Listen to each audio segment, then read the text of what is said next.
할렐루야. 이 아침 예배하시는 한 분 한 분 주님의 이름으로 축복합니다. 하나님은 언제 일하시는가? 제자들의 그 믿음이 흔들릴 때 예수께서 첫 번째 순환 예고 십자가에서 죽으시고 부활하실 것을 말씀하셨습니다. 제자들의 충격, 가히 상상해 볼 수 없을 것 같습니다.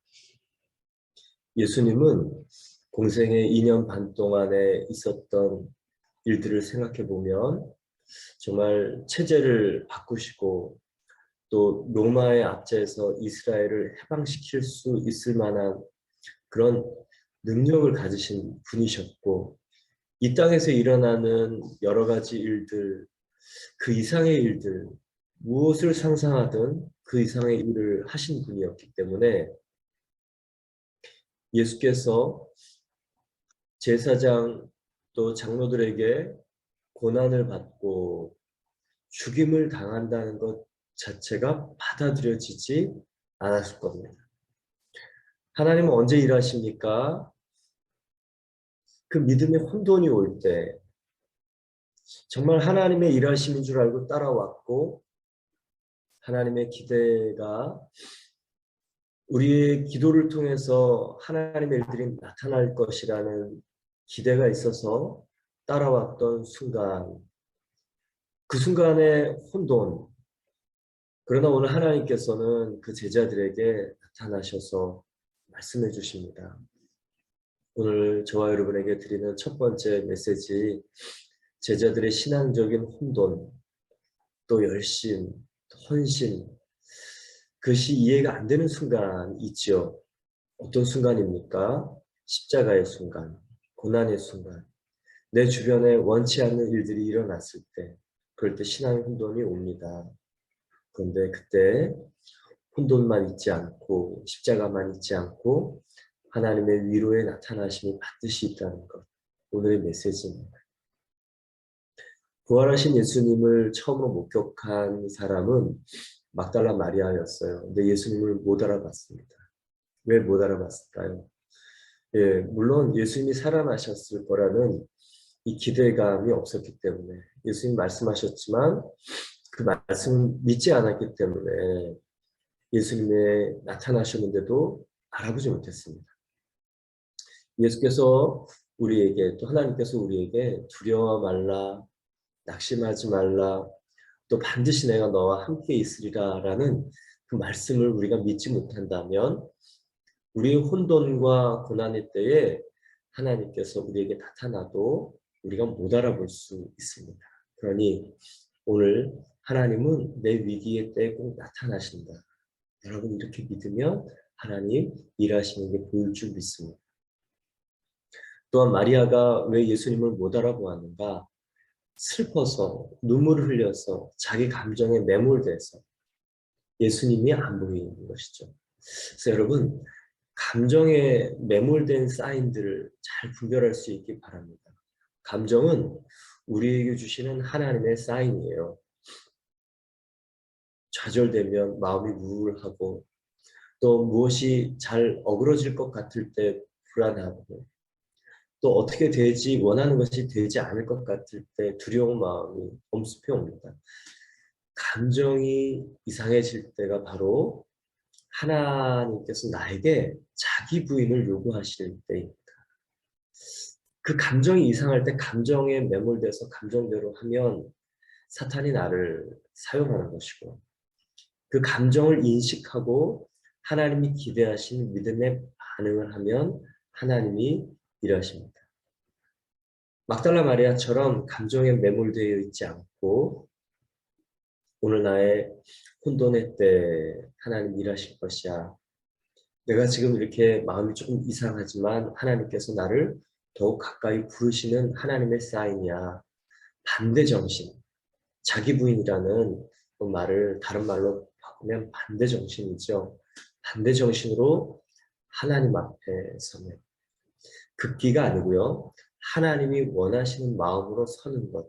그러면 하나님이 일하시는 것이 보이고 하나님이 일하시는 것이 보이면 우리가 협력하여 하나님의 선을 이루시기 너무 좋습니다.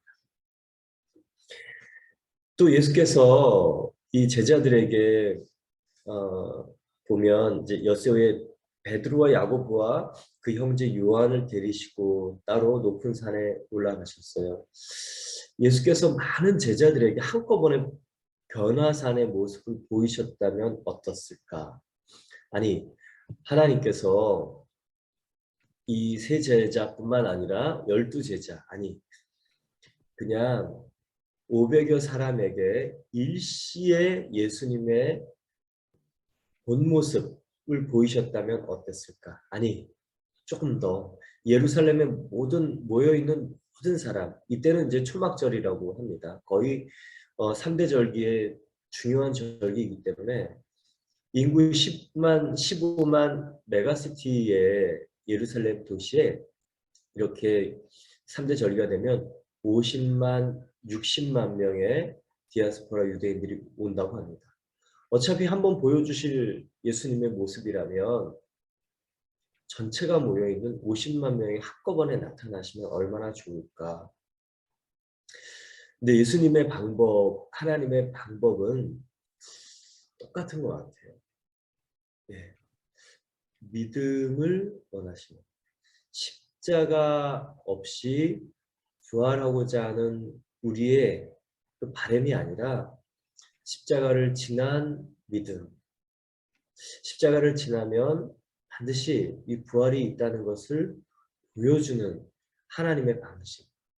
그래서 이 소수의 사람에게만 보여주셨어요. 쉽고 편하고 빠른 길, 왜 하나님은 그렇게 선택하시지 않았을까요? 왜 예수님은 쉽고 편하고 빠른 길을 선택하시지 않으셨을까요?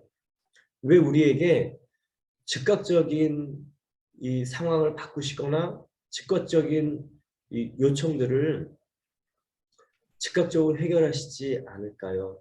예, 십자가를 경험해야, 자아가 십자가에 죽어야, 예수님과 함께 내가 십자가에 못 박혀야 예수님과 함께 새로운 존재로, 존재가 변화된 나로 새롭게 태어나기 때문에 그렇습니다. 현상만 바꾸는 것 세상에는 기뻐하죠. 그러나 예수님은 그 정도의 축복을 주시고자 하나님의 아들이 십자가에서 죽으신 것이 아니고 오늘 그 변화산에서 예수께서 신성의 모습으로 변하신 것과 똑같은 단어로 우리의 변화를 설명하시면서 사도 베드로는 그 예수님의 신성한 성품, 디바인 네이처가 우리 안에 심겨졌다. 존재가 바뀌었다라고 얘기합니다. 그 바뀐 존재에서 나오는 존재감은요. 현상만 바꾼 것과는 너무 다릅니다. 언제나 생명을 유지해 갈 수 있는 이 존재가 바뀐 그 일은 언제나 십자가를 지나야 됩니다. 여러분, 이 만고의 진리, 그래서 내가 그리스도와 함께 십자가에 못 박히는 내가 죽는 경험, 나도 함께 십자가에 죽는 경험, 여러분 이 경험이 예수께서 우리에게 기대하시는 경험이고 또 그 이후에 반드시 예수님이 우리 안에 담겨져서 우리가 예수님처럼 근본적으로 변화된다는 것을 경험하게 될 줄 믿습니다. 그럼 왜 세 사람인가? 더 많은 사람들이면 좋을 텐데 글쎄요. 이유는 잘 모르겠어요. 그렇지만 이 사람들, 이 베드로와 야고보와 요한의 이후의 삶을 보면서 조금 추측해 볼 수 있는데 베드로는 예수님을 3번이나 부인했죠. 그럼에도 불구하고 오순절에 큰 은혜를 받아 담대하게 예루살렘에서 사역을 하고 초대 이 교회 공동체의 큰 리더로 성장합니다. 뿐만 아니라 이방인의 지경에 가서 이방인에게도 성령이 내려오고 하나님이 이방인의 구원도 주셨다는 것을 간증하는 그런 신앙적 보증인으로 하나님이 쓰시죠. 여러분, 사회적 금기를 어겨가는 것은 참 쉽지 않습니다. 더군다나 유대인들이 이방인의 구원을 자기 입으로 말한다는 큰 금기를 넘어서는 일은 고난이요 박해요. 또 사도행전 초기에 그 큰 목자로 쓰임 받는 것 자체가 큰 담대함입니다. 그를 위해서 하나님께서 미리 이렇게 큰 은혜의 신비 체험을 보여주시는지 모릅니다. 또 야고보를 보면 첫 번째 제자들 중에서 첫 번째 순교자이죠. 하나님은 은혜만 주시지 않고 또 은혜를 주시는 목적 속에는 고난도 이기고 사명도 감당하라. 그리고 우리에게 있을 더 큰 고난에 힘껏 나가라고 이 야고보를 이 신비한 예수의 모습으로 보여주시기도 한 것 같아요. 순교하면 바로 이렇게 예수의 모습처럼 부활한다. 그것을 보고 죽을 수 있는 우리의 믿음. 사실 우리의 믿음은 그렇게 크지 않아요. 그러나 하나님의 현현, 너희들도 똑같이 내가 부활의 첫 열매가 될 거라고 말씀하신 그 예수의 모습을 본 야고보는 그래. 내가 칼에 죽지만 예수님처럼 아름다운 거룩한 우리가 입을 수 없는 예수의 몸을 입고 저렇게 살아날 거야. 여러분 사명 전에 하나님께서 은혜를 주시고 또한 사명을 주시기 전에 은혜만 주실 뿐만 아니라 그 은혜를 주셔서 사명을 감당케 할 힘도 주십니다. 그러니 나의 고난만 크다. 다른 사람과 비교해서 왜 나만 고난이 클까라고 생각하는 분이 있다면 여러분 하나님께서 고난만 주시지 않는다는 것, 위로와 그 고난을 이길 만한 큰 신앙적인 힘도 주시고 또 그 힘을 주시는 목적 안에는 사명도 포함되어 있다는 것을 기억하면 오늘 우리가 고난 때문에 낙심할 것도 없고 이 신비체험과 형통과 축복 때문에 넘어질 일도 없고 그리고 사명에 무거워 이 비틀거리지도 않을 수 있습니다. 하나님이 은혜 주시는 것은 나를 위함이요 또한 사명을 감당하기 위한 다른 사람을 위한 것임을 기억하는 것이 우리의 오늘의 두 번째 메시지 되기를 축원합니다. 또한 야고보를 그랬고요. 요한은요. 가장 늦게까지 그 90세가 넘도록 모진 인생을 다 살아가면서 끝까지 하나님의 계시를 기록해 나가지 않습니까? 여러분 그래서 하나님께서 은혜 주실 때 기쁨으로 감사함으로 받고 그 은혜에 마땅한 사명도 우리를 이룰 수 있는 눈이 열린 사람들 되기를 바랍니다. 여러분 내 앞에 있는 어려운 고난 그거 힘들어요. 무거워요. 그런데 그게 끝이 아니에요. 오늘 예수께 주시는 메시지는 뭡니까? 제자들은 혼돈, 십자가의 그런 고난, 생각지 않은 일, 그러나 예수께서 첫 번째 순환 예고와 부활을 예고하시고 난 이후에 하나님의 큰 음성, 이는 내 사랑하는 아들이요 기뻐하는 자니 그의 음성을 들으라. 홀로 걸어가야 하는 십자가의 길, 하나님이 위로하시고 또 힘주시는 하늘의 음성입니다. 오늘 저 여러분이 기도의 자리, 높은 곳 하나님 인지의 자리에 앉아 오늘 이 음성 듣기를 축원합니다. 정말 기독교의 신비 중에 가장 큰 신비, 이 음성보다 더한 음성이 없고 이 음성보다 더 기쁜 음성이 없지요. 이는 내 사랑하는 아들이요, 이는 내 사랑하는 딸이요, 이는 내 기뻐하는 자라. 하나님께서 보증해 주시고 신원해 주시고 증명해 주시는 나의 나됨. 여러분 그것 있으면요 메마른 땅 걸어올 수 있습니다. 어려움이 어려움으로 느껴지지 않습니다. 똑같은 어려움, 똑같은 상황이지만 내가 은혜가 충만할 때와 내가 은혜가 떨어졌을 때 내가 느끼는 그 무게는 너무도 달랐죠. 그래서 중요한 것은 고난의 무게가 아니고 영광의 무게입니다. 한 분 한 분 오늘 그 영광의 무게가 가득해서 그 우리의 질그릇 안에 하나님의 영광이 가득 담겨서 예, 정말 큰일 아니구나. 아, 능히 이길 수 있구나. 하나님만의 답이 있구나.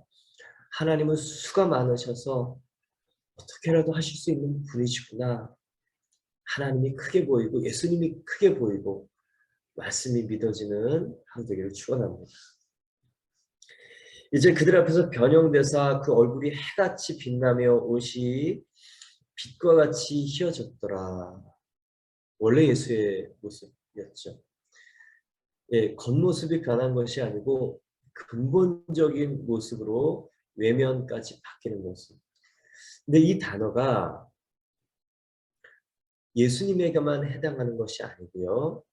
예수님을 그리스도와 주로 영접한 사람들에게도 동일하게 이 단어를 씁니다. 뭐 원어 말하는 것도 좋지만 내용이 중요해요. 예수님으로 인해서 죄된 본성이 죽고 예수님의 본성이 우리 안에 심겨지면서 우리의 본성이 바뀌어지는 놀라운 사실. 그래서 새로운 삶은 왜 가능한가? 존재가 바뀌었기 때문에. 이것을 인식하는 것 너무 중요합니다. 나는 하나님은 아니에요. 우리는 예수님은 아닙니다. 근데 예수님이 우리 안에서 예수님의 존재를 심어주셨기 때문에 예수님처럼 예수님의 하루를 살 수 있는 놀라운 은총을 입었다. 그래서 신의 일부분을 살아가는 하루를 선물 받는 거예요. 이 신학적인 그 개념이요. 믿음으로 딱 정착되면 삶으로 그리고 능력으로 나타납니다. 다른 삶을 살게 됩니다. 예수님의 존재가 나의 주인이시다. 예수님의 존재로 내가 새롭게 입혀졌다. 기독교는 닮아가는 모방이 아니고 이 받고 입는 수여다. 그래서 하나님의 존재가 내 안에 오셔서 내가 예수님처럼 하나님의 양자 되었다. 예수님처럼 받아들여졌다. 칭의. 이 놀라운 이 선언, 이 존재가 변하는 선언. 오늘 예수께서 이렇게 될 뿐만 아니라 우리에게도 동일한 그 은혜. 그러니 여러분 오늘 이 제자들이 변화된 예수님 앞에 서 있는 그 일 얼마나 놀랍습니까? 그러니 이 제자들이 예수의 모습을 보고 심히 두려워 엎드리죠. 모세의 반응과 모세를 본 이스라엘 백성과 반응과 똑같았어요. 40일 동안 시내산 하나님의 현현 앞에 있다가 돌판을 받고 내려온 모세는 그 얼굴에 빛이 났어요. 그래서 이스라엘 백성들이 쳐다볼 수도 없었습니다. 그러나 그 빛은 외부에서 비춰온 반사된 빛이에요. 외면에서 만들어진 빛입니다. 그런데도 그 빛이 너무도 강렬해서 이 이스라엘 백성이 쳐다볼 수 없었어요. 그러나 그 빛의 특징은 뭐냐? 시간이 지나면 사라진다는 것이에요. 근데 저와 여러분 안에 예수 그리스도의 존재가 심겨지고 질그릇 깨진 그릇 같은 우리 안에 예수가 담겨지면서 그릇이 메워지고 예수가 채워지면서 존재 안에서부터 오는 이 놀라운 생명과 빛과 영향력. 그래서 고린도후서 3장을 여러분 잘 보시길 바랍니다. 영의 직분자. 저와 여러분요. 모세가 맡은 그 영광스러운 직분과 비교도 되지 않을 하나님을 나타낼 수 있는 영의 직분자 되었다고 얘기합니다. 그 영의 직분자 예수를 주와 그리스도로 받은 모든 사람들에게 주셨지만 그 믿음을 발휘하는 사람들을 통해서 나타나요. 여러분, 성경을 가만히 보면 예수님께서 우리에게 주신 권세는 너무 놀랍습니다. 그러니 자기 부인하면 그 권세가 나타나고, 자기 부인하면 하나님이 예수님을 통해서 우리에게 주신 은총이 나타납니다. 오늘 그렇게 예수의 모습이 변화되었죠. 이제 3절, 그때의 모세와 엘리야가 예수와 더불어 말하는 것이 그들에게 보이거늘. 예수님과 함께 변화산에 나타난 두 사람, 모세와 엘리야입니다. 모세는 누구입니까? 이스라엘 백성들이 가장 존경하는 한 사람이죠. 믿음의 조상은 아브라함입니다. 그러나 유대인들이 가장 존경하는 사람을 세 사람으로 꼽으라 그러면 다윗 왕, 그리고 하나님께 율법을 친히 받아서 율법의 민족으로 구별된 민족으로 만들어 놓은 그 통로인 모세, 그리고 하나님의 뜻과 하나님의 계획들을 알려주는 이 선지자, 특별히 전기 선지자와 후기 선지자로 나눕니다. 후기 선지자는 엘리야, 예레미야 뭐 이렇게 선지서를 기록한 사람은 후기 선지자라고 하죠. 기록 선지자를 후기 선지자라고 합니다. 그러나 기록하기 이전에 하나님께서 정말 그 악한 나라에 보여준 전기 선지자는 능력 선지자예요. 사사기 말기부터 또 사무엘, 또 엘리야, 엘리사까지 이 전기 선지자, 그냥 기록 하나님의 말을 그대로 받아서 선포함으로 보여준 하나님의 그 뜻을, 계시를 보여준 선지자들 말합니다. 그래서 가장 존경받는 선지자가 엘리야이죠. 왜 이 사람들이 함께 나타나는가? 이 사람들은 결국 예수님의 예표였고 나중에는 예수님만 남기고 사라지는 존재입니다. 여기서 나타나는 예수님은 누구입니까? 예수님은 모세를 통해 그 율법을 주셨지만 그 율법을 완성하시는 바로 그분. 선지자 엘리야를 통해서 예언했고 또 하나님의 뜻을 보여주신 바로 그분이 예수님이시라는 것을 알려주시고자 모세와 엘리야가 함께 나타납니다. 그래서 여러분, 예수님에 대해서 우리가 잘 배우면 세계관이 열리고, 그리고 나를 향한 하나님의 계획이 반드시 열립니다. 너무도 분명합니다. 하나님은요, 예수님을 통해 완성하셨고, 예수님을 그 마음에 그리스도와 주로 영접하는 사람을 통해서 완성된 예수 그리스도의 약속을 재현, 실현, 또한 그 시대마다 그것을 계속 펼쳐 나가세요. 그래서 예수를 만나면 반드시 자기 인생에 대한 이해가 있어서 과거와 그리고 그 현실이 이해가 됩니다. 그리고 과거와 현실이 이해가 되는 사람에게는요, 미래가 비전이 돼요. 간증이에요. 그러니 예수님에 대해서 계속 얘기하게 되죠. 직업이 목사라서 얘기하는 것, 그거는 그렇게 마음이 담겨서 그렇게 할 수 있을까요? 아니요. 뭐 하던 일을 그만두고 목사가 정말 하고 싶었던 이유는 내 마음 안에 지구본이 들어왔기 때문에 그래요. 이 세계가 훅 들어오고 세상보다 크신 예수님이 들어오면서 이걸 빨리 전해야 됩니다. 그래서 여러분, 오늘도 어려움이 있는 사람에게 할 수 있는 딱 한 가지 얘기는요. 내가 기도할게. 그 어려움을 해결하실 수 있는 유일한 분은 예수님이야. 그분은 인간이시기에 완전한 우리의 마음을 이해하실 수 있어. 십자가에서 또 십자가까지 가는 그 길에 인간이 경험해보지 못한 그 고통이 있을 것 같아? 아니야, 너의 마음을 잘 아시는 분은 예수님이야. 그러나 능력이 없어서 고칠 수 없느냐, 변화시키실 수 없느냐? 아니야. 예수님은 죽으셨지만 부활하셨어. 왜 부활하신 줄 알아? 너의 그 문제 속에 예수님이 답이시고 너를 살리시고자 부활하신 거야. 여러분, 이 말이요, 확신 있게 사람으로 전달되면 사람은 영적인 존재입니다. 그 알아들어요. 그리고 나에게 또 그런 얘기구나. 그 말에 듣기 싫어라고 말하고 돌아서지만 정말 좌절한 그 순간에 누구에게 연락을 하는 줄 아세요? 바로 그 예수를 얘기했던 그 사람에게 전합니다. 그러니 여러분, 오늘도 예수님을 확신과 사랑 있게 어려움 가운데 있는 사람에게 얘기할 수 있기를 바랍니다.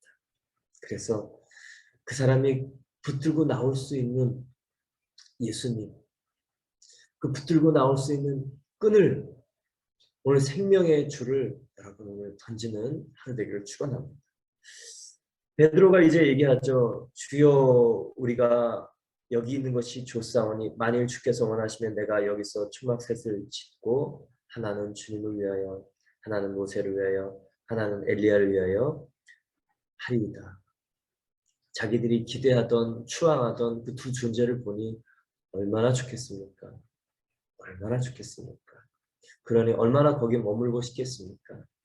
또한 예수께서 많은 기적을 행하셨지만 이렇게 놀랍게 하나님의 광채로 변하는 이 신비 체험을 한 그 자리에 얼마나 머물러 있고 싶었겠습니까? 여러분, 그러나 왜 하나님께서는 신비 체험에 머물지 말라고 하셨는지 아십니까? 신비 체험에 머물면 십자가의 길을 안 갑니다.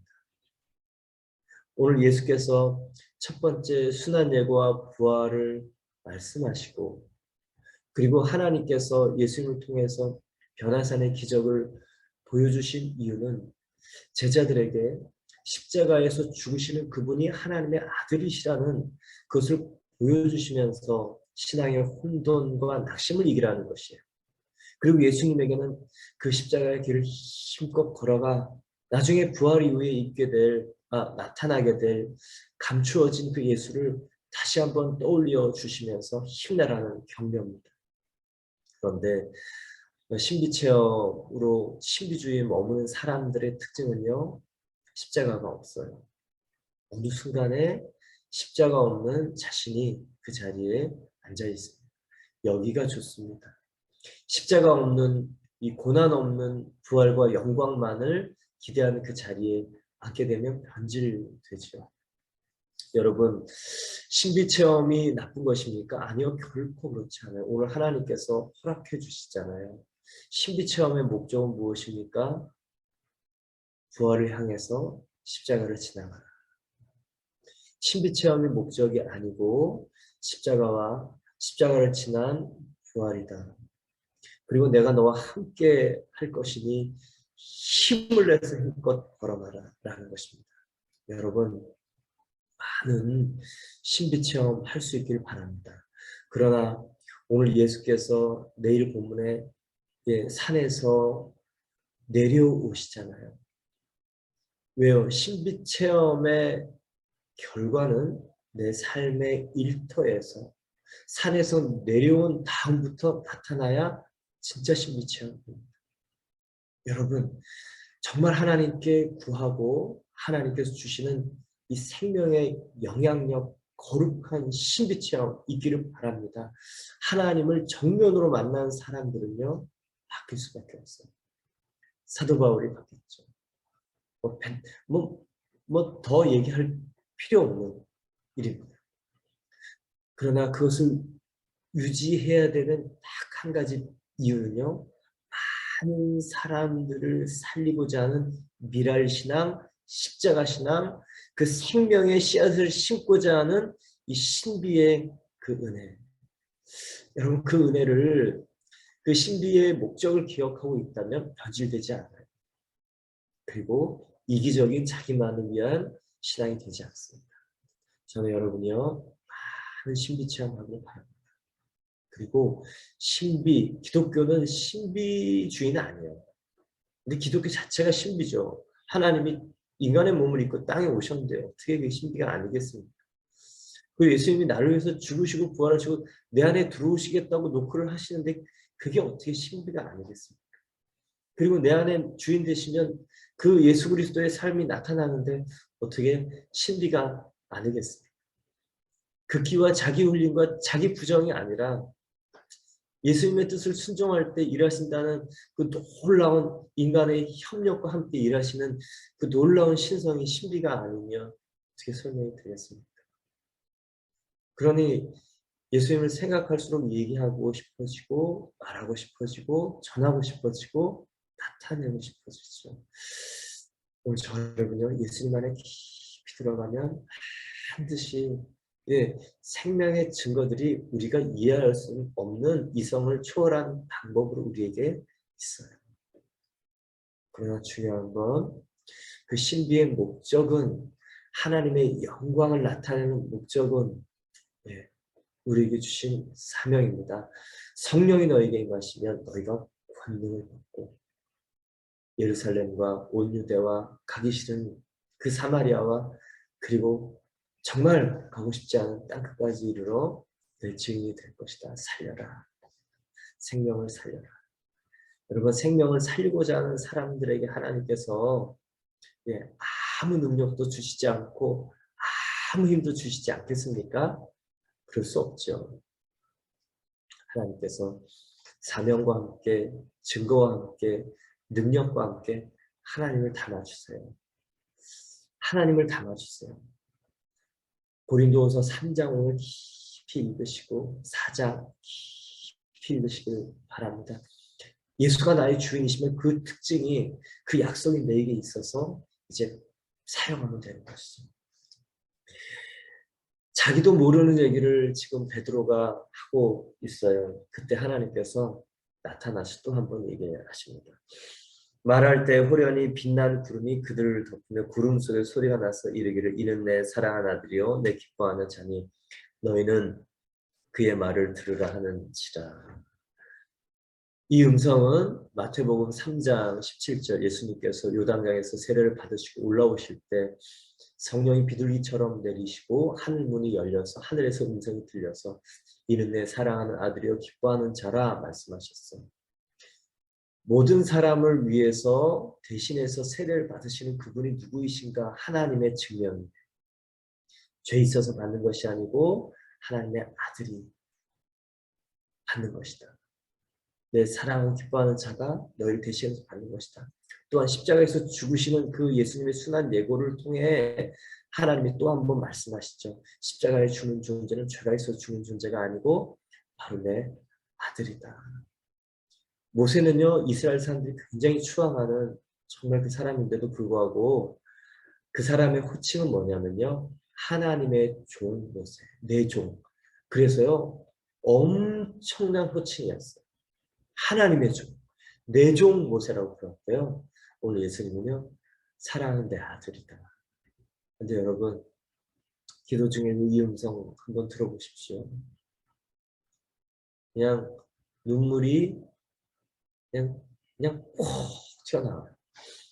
제 32살 죄 체험을 하고 그 죄를 깨닫고 정말 통곡하며 예수님의 십자가 앞에서 십자가의 보혈로 나를 위해 죽으신 걸 깨닫고 정말 말할 수 없는 탄식으로 어떻게 주님 그렇게 하실 수 있습니까? 기도하는 그 즈음에 새벽에 또 무릎을 꿇고 기도하는데 막 그렇게 울면서 그냥 새벽에 그냥 예수님 생각하면 눈물이 나는 거예요. 그리고 한참을 울다가 예전에 그 사랑선전 밑에 그 화평을 고치기 전에 긴 카펫이 깔려있던 카펫 밑에 이렇게 땅에 포를 대고 한참 울다가 이제 눈물이 그쳐서 그냥 그렇게 있을 때 이는 내 사랑하는 아들이요 내 기뻐하는 자라. 너는 내 사랑하는 아들이요 기뻐하는 자라. 그 음성이 마음속에서 들려오면서 정말 적지 않은 놀랬고 또 통곡이 시작되었고 그때는 정말 그 음성을 듣고 나서 성경이 정말 사실이구나. 예수님만 그런 존재라고 생각했는데 예수님을 만난 사람들에게 똑같은 대우와 똑같은 호칭과 똑같은 권세를 주시는 하나님은 놀랍니다.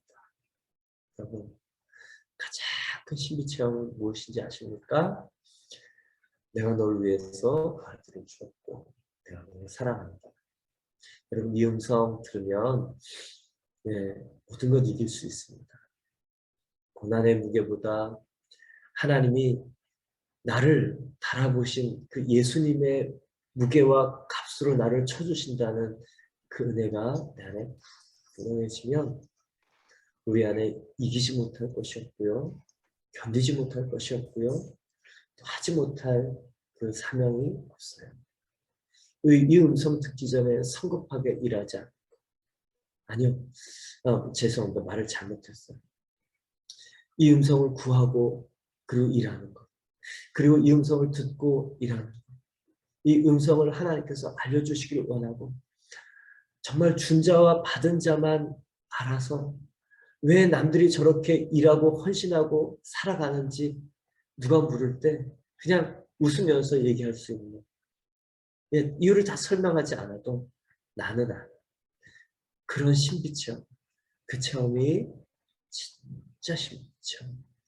요란한 현상의 체험이 아니고 하나님이 저와 여러분의 신원을 확인시켜 주시는 그 신비체험이 있기를 축원합니다. 그러면 어떤 일이 생깁니까? 그의 말을 들으라. 이게 돼요. 이게 됩니다. 그분이 나를 사셨기에.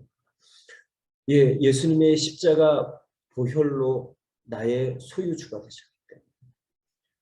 그분은 원래 창조주이시지만 보혈로 나의 소유주가 되셨기 때문에. 그냥 막 있는지 없는지 뭐가 있는지 모르지만 드리고 싶어지죠. 그게 기독교예요. 그게 신앙입니다. 그게 은혜고요. 인생에서 누릴 수 있는 가장 큰 축복. 그것을 전파하고 말할수록 사람들 안에 정말 이 내적인 소망이 생기고 하나님 앞에 나아가게 돼요. 그러면 구하게 되고 만나주세요. 찾는 자에게 만나주신다고 했고 나를 간절히 찾는 자가 나의 사랑을 입는다 말씀하셨기에 만나주십니다. 여러분 그 음성 들은 사람은요. 물에도 뛰어들어가고 불에도 들어가요. 뭐든지 할 수 있어요. 내가 어떻게 돼도 괜찮아. 이게 됩니다. 여러분 사도행전의 삶이 지금도 왜 가능하냐. 이 음성 들으면 가능해집니다. 제가 이 음성이 사실 이해가 안 됐어요. 한 목사님이요. 설교할 때 이 음성 한번 들어보세요. 그랬거든요. 그러면 달라집니다. 성령 체험하고 뭐 다른 사람 제가 기도하면 병도 낫고 뭐 방언도 이 통변도 막 갑자기 열렸고 막 했지만 여러분 그것 앞에서 제가 통곡하진 않았어요. 근데 이 음성 듣고는요. 하나님 그냥 뭐 주체할 수 없는 뭐 설명할 수 없는 그리고 나도 잘 내 눈물이 이해가 안 돼. 네. 그래 맞구나. 이해가 안 됐던 저 본문이 되는구나. 근데 제 아들이 중국에서 이제 둘째 아들이 성령 체험을 누워있을 때 아빠 나 누워있을 때 내 귀에 들렸던 음성이 여기 적혀있네. 제가 그 얘기 들을 때 깜짝 놀랐어요. 그래서요 걱정 안 했어요. 하나님 이끄시겠다. 하나님 어떻게든 저 아이를 증언자로 쓰시겠구나. 여러분 우리 앞에 하나님 앞에 나아가 시간을 들여야 이 음성이 있어요. 마음을 들여야 음성을 듣습니다. 번잡한 마음에는 하나님께서 말씀하시는 미세한 음성이 들려오지 않더라고요. 마음을 정하고 하나님 앞에 계속 나가고 하나님의 음성을 구하고 또 하나님의 마음을 구하고 정말 예배와 경배를 위해서 마음을 드릴 때 하나님께서 말씀하시는 것을 봅니다. 이 음성 들으면요 살아나요. 예, 제자들이 심히 두려워하니 예수께서 나와 그들에게 손을 대시며 이르시되 일어나라 두려워하지 말라 하시니 제자들이 눈을 들어보매 오직 예수 외에는 아무도 보이지 아니하더라. 그러면 예, 세상과 나는 간 곳 없고 구속한 주만 보인다. 그게 돼요. 그 간증이 돼요. 그리고 초막이나 궁궐이나 관계없이 됩니다.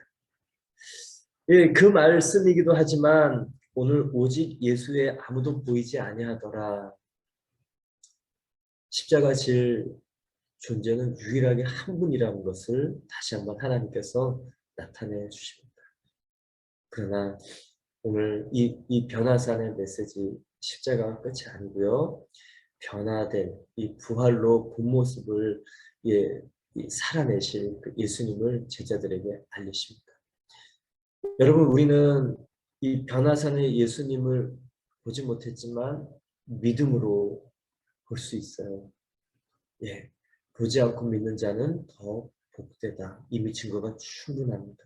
그런 하나님께 나아가서 예, 하나님의 영광을 구하면 예, 질그릇 속에 부활을 담아주시고 또 보여주시고 음성을 들려주시니 오늘도 저와 여러분이요 정말 내면이 변하고 존재가 변하는 인생이 바뀔 수밖에 없는 하나님의 그 크신 은총의 임재 앞에 나가 하나님의 영광 안에 변화되는 저와 여러분 되기를 축원합니다. 그래서 정말 부활하신 예수님 만났어. 예수님 나의 주야, 나의 하나님이야 라고 고백하며 예, 이 삶이 바뀌는 어, 회복되는 그런 공동체 한 분 한 분 부활하신 예수님을 만나서 정말 인생의 존재가 바뀌는 교회 되는 저와 여러분 공동체 되기를 축원합니다. 함께 기도드리겠습니다.